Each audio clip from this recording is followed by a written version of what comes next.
Have you ever wondered who might have created the world of Sprunki and how it all came to be? Recently, I came upon an intriguing theory put forth by a Twitter user named ARBPoo. In their post, they suggested that the Black One might be the one responsible for creating the Sprunki world.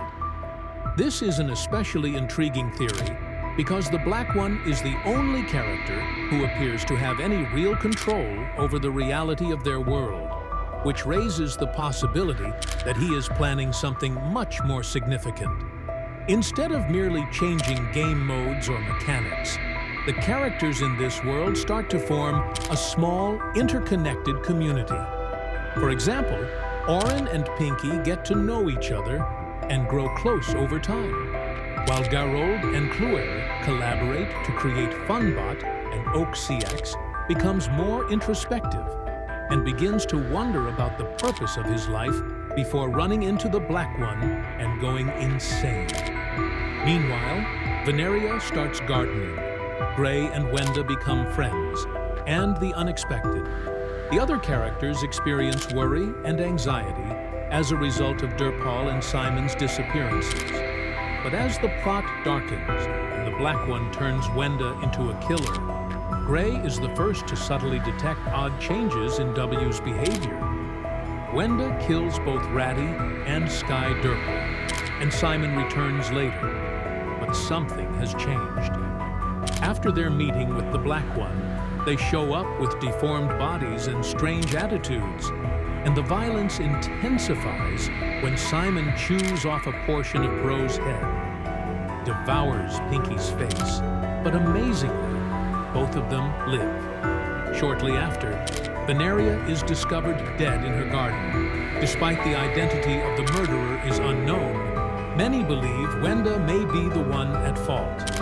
In a terrible series of events, Wenda then murders Cluer, and Durpal attacks Jeff in an attempt to kill him. Despite the attack, Jeff lives, but Durpal then kills Target Ox. During a psychotic episode, Pinky Accident L kills Auron in an attempt to protect herself, and she is so distraught that she eventually takes her own life. What are your thoughts on this theory? Is it plausible that the events in the universe of Sprun actually transpired in this manner, or is there more going on here? In this way, the interactions he has in his Komo's world are echoes of those from his mother's world, who may be represented by Mr. Fun Computer telling him to run, hide, or do whatever he can to survive and fight against the darkness closing in on him. She knows how much she needs him to live, and her words become a desperate plea for him to hang on. Actual instances of fear of love and the battle to win him back. This is an intriguing theory with a thorough origin story that presents a darker picture of how everything might have gone wrong in the world of Sprunki. At first, life in the Sprunki world was peaceful, with each character going about their days without any real threats.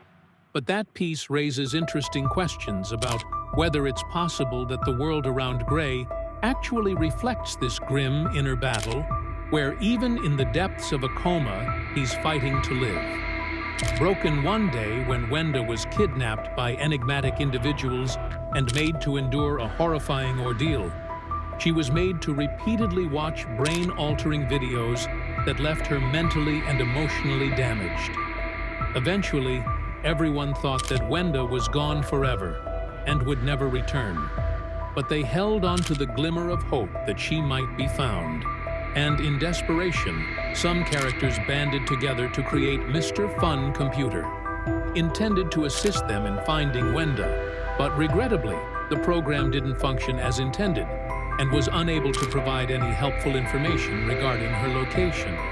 With no other leads, they put up a sign on Mr. Tree in the hopes that it would somehow serve as a reminder of Wenda. Oddly, the poster didn't include her face, as if she were gradually vanishing from everyone's memories. Then, as if out of nowhere, Wenda returned, and her friends were happy to see her, but blissfully unaware of the horrifying change she had undergone.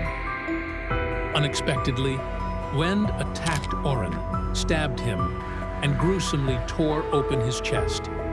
This was just the beginning of her rampage. She then turned to Simon, forcing his mouth open and removing his eyes, making him the first infected character, a living nightmare, and proceeded to brutally remove Oxyx's lower jaw, leaving him disfigured and in pain. No longer the person they remembered, the relentless mental torture had turned her into a cold, remorbid psychopath. When Simon attacked and infected both Durpal and Mr. Sun, drawing them further into the chaos, the escalation tuner decided to step in and put an end to W's terror. He attempted to shoot her, but Wenda was able to take the gun from his hands and shot him instead, killing him. Influence bit into Bird's bucket and tore into his right chest, spreading the infection even more. In cold blood, Black, who turned out to be one of W's original captives, returned during this pandemonium only to be horrified by the spectacle that was playing out in front of him. Wenda saw Pinky still wailing over Orin's dead body, and as the fear grew, she brutally and mercilessly tore open Pinky's forehead. Disturbed Black was also infected and losing control, just like the rest. In a final desperate attempt to fight back, Sky, horrified by what was happening, tried to run away.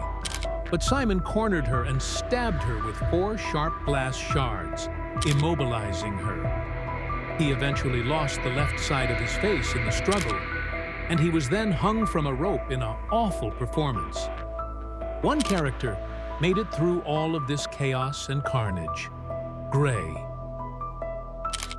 These were some of the most intriguing theories we've looked at so far, but we saved one equally fascinating for the end. Mr. Fun Computer and Funbot, who were watching the nightmare unfold, felt helpless but desperate to help. They saw the player and promptly warned them of the danger, urging them to flee while there was still a chance. Please share your thoughts and observations in the comments section. Priceless, and your support is greatly appreciated as we choose the fan theories to feature in our upcoming video.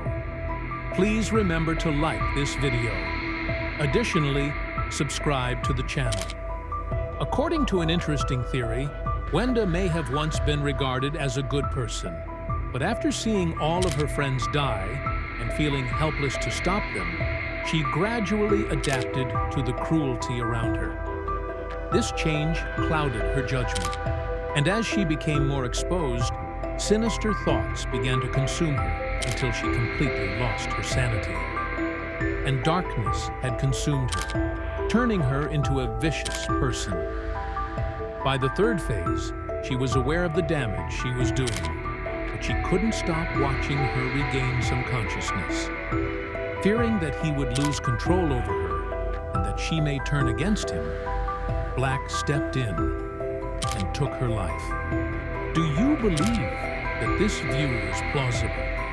As we have investigated several hypotheses related to the realm of Sprun, we have discovered a web of captivating and sinister stories that emphasize the vulnerability of these theories, reflect profound themes of loss, despair, and the impact of external influences on one's psyche. Whether it's W's tragic journey or the darkness, each theory raises thought-provoking questions about the nature of control, the consequences of violence, and the struggle for identity amidst chaos. These theories include the characters' eerie transformations, from the terrifying descent of Wenda from a caring individual to a ruthless figure consumed by darkness, to the possibility that Gray exists in a come state, battling the horrors of his mind, the ominous consequences of her behavior. If you like these theories and want to learn more about the fascinating world of Spunky, don't forget to subscribe to the channel. Your support is greatly appreciated, so please like and share the content to help spread the conversation. Together, we can continue to unravel the mysteries there. These stories invite us to consider the complexities of morality and character within the eerie setting of Sprunki.